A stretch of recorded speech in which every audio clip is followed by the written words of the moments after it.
Hello friends happy रज समस्त को मोर रज केमती कटला चलतु देखा। तो मुझे सजबाज हो जाती सका उठी ठाकुर पूजा सारी देकी ब्रेकफास्ट रे बनई इंस्टांट इडली जोटा कि सुजी रे बना हुए। तो जदि यार रेसिपी दरकार मते कमेंट करेंगे मुझे कहबी।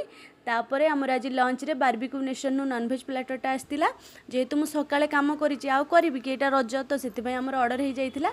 तापर आमे खाई देकी टिके इवनिंग रे बुलवा पई जाइथिलु टीएनआर मॉल। आमे एटिकी काहेकि आसचु कोन पई आसचु चलंतु आगु को देखिले निहाती जानि परिबे।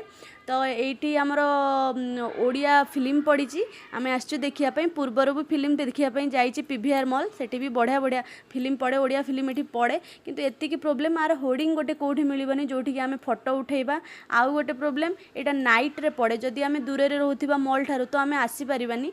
किंतु जा हो बढ़िया फिल्मटा होती आम कौ फिल्म देखुचु आगु देखु जानीपर निहाती ए फिल्मटा देखापी आसलु। बहुत सुंदर फिल्म बहुत सुंदर फिल्म मुझे आपण मैंने जदि रोच निहाती थे देखापी आसतु बेस्ट होती।